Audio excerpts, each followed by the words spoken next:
I had 15 jumps.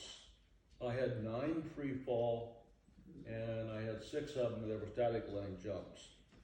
I think my second or third static line jump, I was supposed to have 5 good ones. 5 ones where I would clear and get the ripcord and do that, and then I would be okay. Well, one of them I didn't. I cleared, but I didn't do the ripcord properly. And what happened is the chute opened, yes, but because I didn't do good form, I didn't do this, I did this. And what happened is that the air caught my arm and it spun me around back on my back. And I remember looking straight up, my feet are above me, I'm head down, and the parachute is going out from my back between the legs and going, I'm watching it open up. And as it got tight, I flipped around and then I was okay. But I had to have another static line jump. And then my first free fall. So it was my 7th jump. So what's the difference between a static line and a free fall? Okay, static line means the static line will open the parachute. Free fall, the jumper opens the parachute with the ripcord. The reason I was practicing with a dummy ripcord was to make sure that I got used to the idea of I'm going to go into a position and then I'm going to go in and get the ripcord and I'm going to open it. And because the skydiver, the jumper is on their own. They can't do this. Someone else can't do this for them. They have to do it. So after I was satisfied that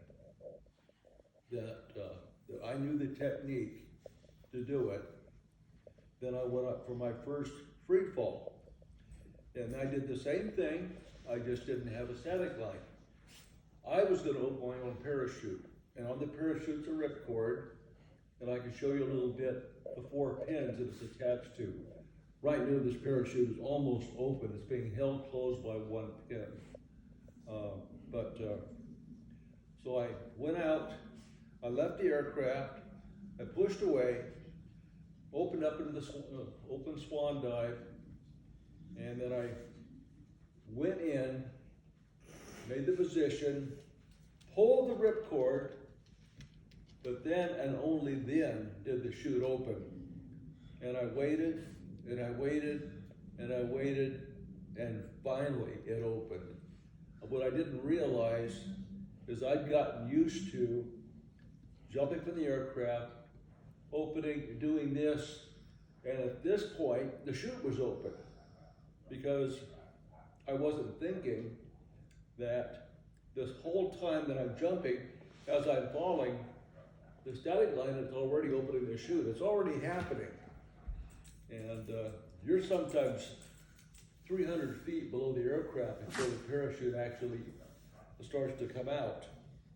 And when I did this, my first free fall, and then I finally opened, I'd already fallen probably a couple thousand, well, maybe 500 feet.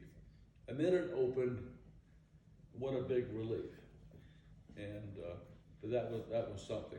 Were you scared?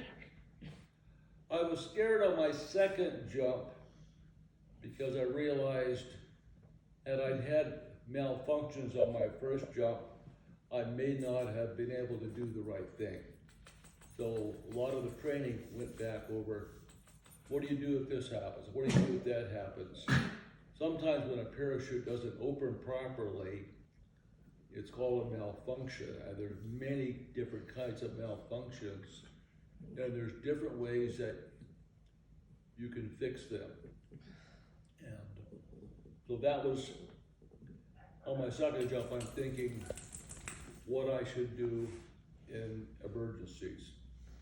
When I look back, and this was 1966. And Okay, pause.